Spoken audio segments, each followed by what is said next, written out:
সুপ্রিয় দর্শক শ্রোতা, প্রতিদিনের ন্যায় আজকেও আপনাদের সামনে হাজির হয়েছি সমসাময়িক কিছু তথ্য নিয়ে।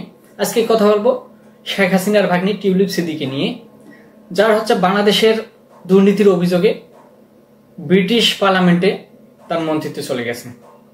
হ্যাঁ, কথায় আছে ঢেকি স্বর্গে গেলেও ধান বানে। কথাটা শুনলে একটু আশ্চর্যজনক মনে হলেও বাংলাদেশের প্রেক্ষাপটে এবং বাংলাদেশের শেখ পরিবারের প্রেক্ষাপটে এই কথাটার সাথে বাস্তব মিল পাওয়া যাবে। বাংলাদেশ স্বাধীন হওয়ার পর থেকে 1971 সাল থেকে এখন পর্যন্ত বিশেষ করে শেখ পরিবার যারা এই দেশের হাল ধরেছিল এবং এই দেশের নেতৃত্ব দিয়েছিল দেশকে এগিয়ে নেওয়ার জন্য, তারা শুধু দেশ এগিয়ে নেওয়ার ছলনা করেছিল, কখনো তারা এই দেশের পক্ষে কাজ করে নাই, এই দেশকে এগিয়ে নিয়ে যায়নি। দেশ সেবার নামে তারা এই দেশের নামে দেশের সাথে বিরোধিতা করেছে, এই দেশকে নিচের দিকে দাবিয়ে দিয়েছে। বঙ্গবন্ধু থেকে শুরু করে শেখ হাসিনা এবং তার অঙ্গ সংগঠন এবং তাদের উত্তরসূরি যারাই ছিল এবং আওয়ামী লীগ সকলে এই দেশকে লুটে পুটে খেয়েছে। শুধু তারা নিজেই খেয়েছে এমন না, তারা এই দেশ থেকে শোষণ করে অন্য দেশে পাচার করেছে।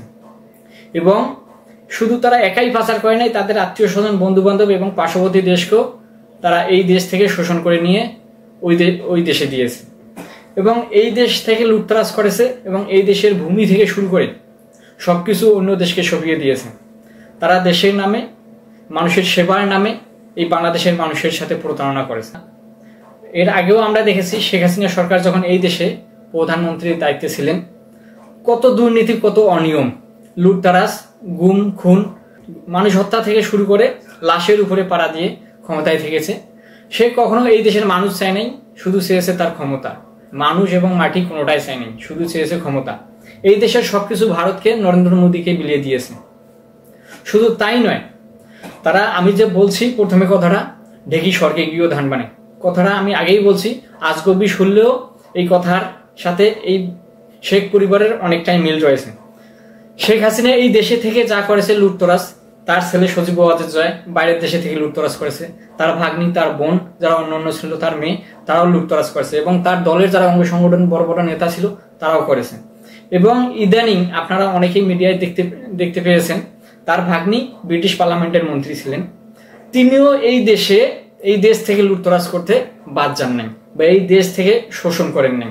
এই দেশ থেকে অর্থ সম্পদ লুট করে ওই দেশে বাড়ি কিনেছেন এবং এই দেশের যারা বড় বড় নেতা ছিল তাদেরকে লুটের রাজত্ব বানাই দিয়ে তাদেরকে সুযোগ সুবিধা দিয়েছেন এবং তাদের কাছ থেকে তারা সুযোগ সুবিধা নিয়েছেন এবং ভাগ নিয়েছেন এই লুটতরাজের অর্থ সম্পদ। এবং সেই অর্থ সম্পদ দিয়েই সে বাইরের জমি কিনেছে এবং বাড়ি কিনেছে, অনেকে তাদের বাড়ি গিফট করেছে এবং সেই দুর্নীতি প্রমাণিত হয়েই তারা আজকে ব্রিটিশ পার্লামেন্টে মন্ত্রিত্ব গেছে।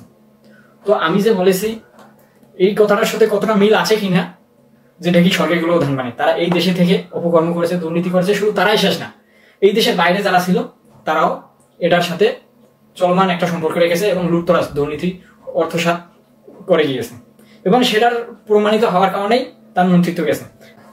তাই এরা যে দেশেই যাক, স্বর্গে যাক আর নরকে যাক, এই দেশে থাক আর বাইরের দেশে থাক, এদের রক্তে দুর্নীতি মিশে আছে, এদের জন্মেই হয়েছে দুর্নীতির মধ্য থেকে।